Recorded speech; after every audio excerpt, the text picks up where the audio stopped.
Yo, we are back on Afrobizgermany. Welcome. Please, if you're watching this video, please like, share, and comment as we're about to kick off. I have Sonny with me here, and we're going to be talking about the cultural influence of music on promoting black image worldwide.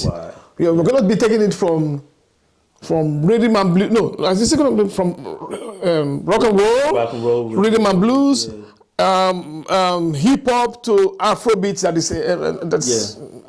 That's taking over right now. Yeah. So, Sonny, what's your perspective? What do you think? How do you think music has been able to unite black people worldwide and direct us, shape how we are being seen worldwide, and how music have re-educated people, especially the black diasporans and the world at large about the motherland? Okay, well, let me start with one particular area, and then I'm a branch. I'm not going to go into everything. Yeah. All right. Sonny's head is full of information, so I'm dragging a lot of. All right, so I want to. I'm not going to go all the way back. I want to go to a specific area when Black Americans started to go back to the motherland, and there was this communication back and forth. And this was basically, like the 50s, the 60s, and the 70s. A lot of the political movements that was going on in Black America, the political movements that were going on in various African countries. A very, very important point in human race. Yeah, right. And the reason why I'm going there is because this was a time when you had a lot of prominent people in different areas, not only just in Africa and in the United States, but in South America, and black people in different areas but definitely Black America and Africa, where there was like this kind of coming together. You had different artists working with each other, like people like Fela, they was coming through, they were linking up. Hugh Masekela and all the rest of them. Yeah, like people was meeting up. Bob Marley met with the Jacksons, what was the other ones too? I can't think of their name right now, but it was anyway, the point of what I'm saying is that the different forms of culture, right, and music from Black America in like Jamaica, in the Caribbean, and in Africa, there was kind of this mixing, and people were meeting, connecting, and people was connecting back. A lot of it also shows in like hip hop. If you look throughout the generations where like in the 90s and things like that, where it was like a little more, like in Brooklyn we had, and we still have like a big Jamaican population in Flatbush. They had like the dance hall and things like that. So I'm talking about more about the unification. But the key part about it is it brings us together to understand that we are actually one people in different areas, you know what I mean? And as long as we focus on the key elements of each one of our cultures and learn from each other, instead of being having a divided view on, well, I'm better than you or this and that, then we can really gain and learn from each other through music and through culture. You see, so I want to say something quickly. I want to look at it from this perspective. Since we don't have a really thriving African country that we are all going to be really proud of, like there's one African country that's a superpower worldwide, that we all as black people can run under it and say, "This is I'm black. I'm from here right now." Music became that tent. Yeah. Music became that tent when we all run into. Because I remember when we came to Germany newly. I remember when we came to Germany newly, then it was hip hop. Yeah. And if you're not hip hop and you're not Black American, the chicks were looking at you. The black chicks, the white chicks were looking at you. Yeah. So, and then it's evolving to Afrobeat now, which whereby Afrobeat has created that atmosphere, that umbrella, has brought that umbrella whereby the blacks in the diasporans have now started looking at Africa. Even the white people are now start looking at Africa, not from the negative light anymore, but from positive side. And now they are trying the African food. There's this jollof rice war going on, and different segments. And so, I think music has been a kind of umbrella. But what I want to say again is, I want you to talk a bit about the language of music. How the language of music has sparked a cultural revolution and all the stuffs. Yeah, well, the thing is, like, I mean, when you think about music in general, I mean, music is black. We invented music, you know? And what's one of the key parts about music? It's the drum beat. The drum beat is symbolic of the heart, you know? And so that's why I'm like, you know, we have these different aspects that are in the music. And I think rhythmically, we tend to move with it regardless of where we're from, because I think in origin, when our ancestors were putting the music together, it was more of a biological thing and something that was also connecting with your ear and your thinking and with your consciousness. That's why you have certain people, like to this day, like when they do certain dances and all of that, like they want to go into a trance, they start to beat on the drum and things like so. According to spirits. Yeah, so I think that that's really still there. I mean, you even have some people that might say, you know, the music industry does things where like they try to manipulate people with music. And I do kind of believe that, because music puts you into a transient state mentally.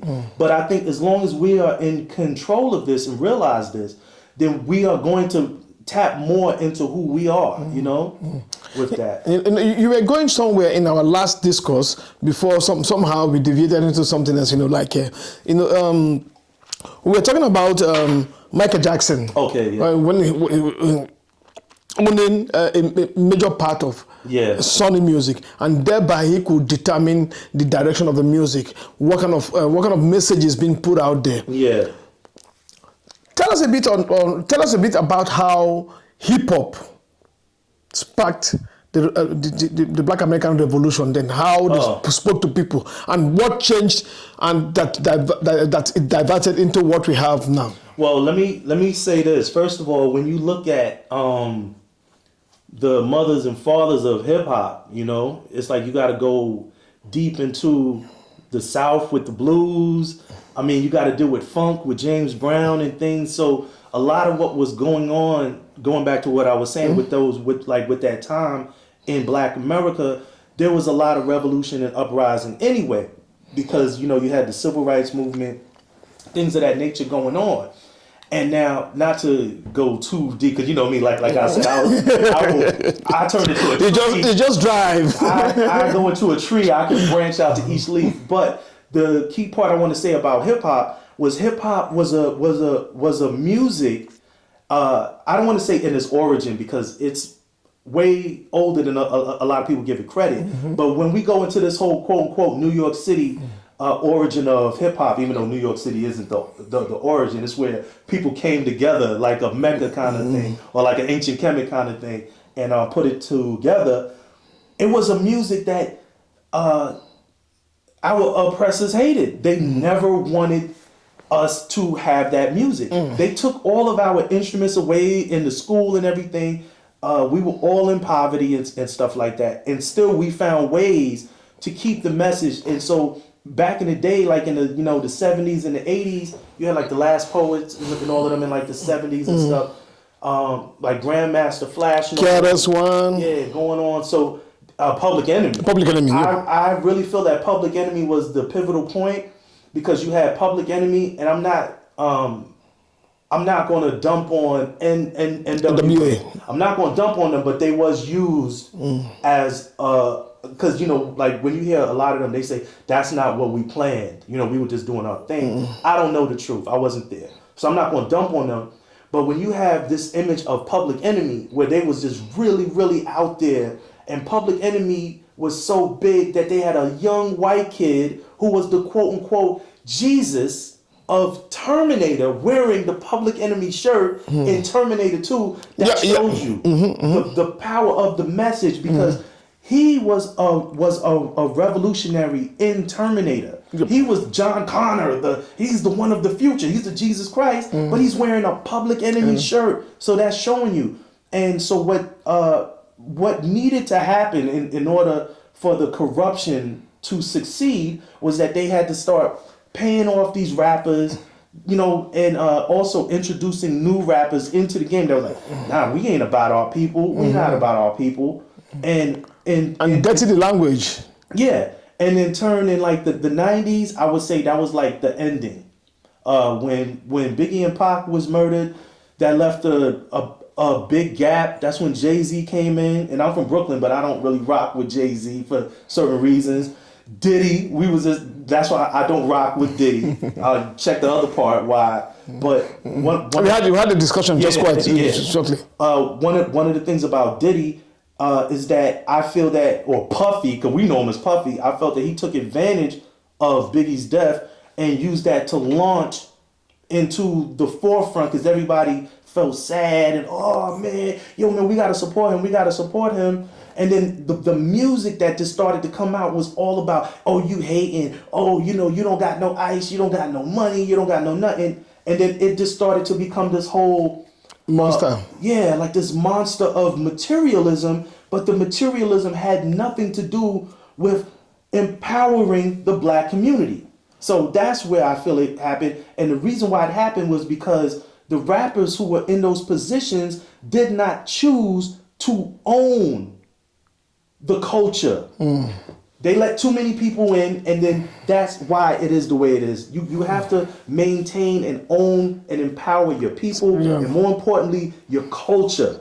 Maintain, own, so that you take control of your culture. Yeah. Very important point. And now let's come to Afrobeat now, which is the rave of the moment. Yeah. How do you think this Afrobeat has opened the eyes of the diasporans, like the Black Americans, who that have been miseducated about Africa as being this horrible place and the evil place?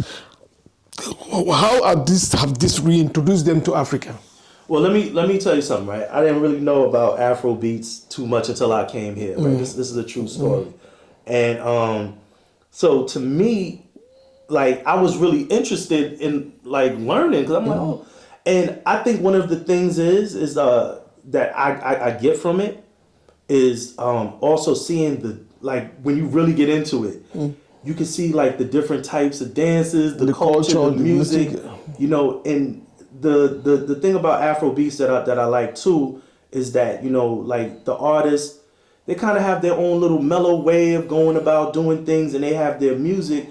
I think it's also important that Africans as a unified continent, but especially Nigeria, because that's basically where it's like it's focal point, right? That maintain control of it, because I think it's a beautiful thing, honestly. I think because Afrobeats, the music, for the most part, it's like, you can play it, you can, It's rhythm. Yeah, but what is most significant for me is how, in most of their videos, they use that opportunity to portray the African culture, That's exactly their what I'm talking clothes, the food, and the society at large. And so, what I'm happy about now is the effect that's happening on the mind of Black people in the diaspora. Like black people across the board. Like if you go to India, if you go to everywhere now, the Black people all over the world are now trying to look at the motherland. Okay, this is not as bad as we think it is. We think it is. It's not as bad as we have been taught. That's what I was about to say. Yeah, because that's also a key part. So that's the key part, and that's what I like about it mostly. And so I think, and also the language in music is very, very important. Oh, yeah. Because It's a spoken word. Yeah, it is. And you know, also one of the things, like when you go into the whole aspects of the video, it's like you have so many beautiful black people in the videos. Not every, I mean, you got some people, some women, they got their perm and whatever, but for the most part, they also show like a lot of natural, beautiful black women. Yeah. I mean, dark skinned. Like, yeah. You know, like, I mean, just one complexion, black is beautiful, shiny. You got like areas that they're showing in Africa where it's like the whole background of the landscape is just beautiful. Like you see the sun, you see like the vegetation, you even have like the beautiful houses and things. And I do think that that's important because Africa, you know, like our oppressors do their best to show Africa as this continent that always needs a helping hand, or that, you know, it's just warlords and things like that. And the reason why they do that is to kind of like, it always goes back to what I was saying with this whole thing of genocide. If you say that a people don't have a culture, if you say that a people don't have a civilization, why are you so concerned about them? Yeah. It's like, so what if they're like these things are happening to them because, you know, they don't know how to take care of themselves. We're the ones always coming and taking care of themselves. If it wasn't for us, they would still be in the huts, because that's what they tell us. They tell us that, you know what, if we never enslaved y'all and brought y'all to America, y'all would still be in these African huts. So, yeah, but now, keep on. Yeah, so this is the nonsense, you know, that they've been pushing for years. And so I think that as long as things like Afrobeat are out, and more importantly, like I said, it's owned and continuously owned by us, by us, right? Where it's like, yo, at the end of the day, when we want to put a message out there, the messages that we put out there are ours, not by the investors who are now seeing, oh, this is a new threat. Because whatever we create, and this is the key thing that I want all of y'all to realize, whatever we create, like say that me and you were at a disagreement because you're Nigerian and I'm Black American, right? Which is not, because this is my brother, but I'm just using this as an example. If we were at any disagreement because of that, or you got some people with tribalism and all of that, right? When you create something, right? They're not going to look at me and be like, oh, he's not going to benefit from it. They want to shut you down because they know if you benefit, it's going to be for your image. Yeah, because then you are eventually going to get into an area where you awaken and see what's going on. Okay, beautiful. So either one of us, if I awaken and then I see what's going on, I'm a threat. If you awaken, so they try to divide everyone and put them in these boxes. Don't fall for the trap. Beautiful. So without saying too much anymore, Sonny is always equipped to give us information on issues like this. And it's beautiful that we have this music. We need to own this music. We need to continue owning this music, because the cultural effect, the image, and how it portrays is enormous. I want to say thank you very much for watching this. And please, if you're watching this, like, share, and leave a comment, and tell your friend to tell your friends that we are doing this here and they should support us in every way. Thank you very much, and remain blessed. Peace.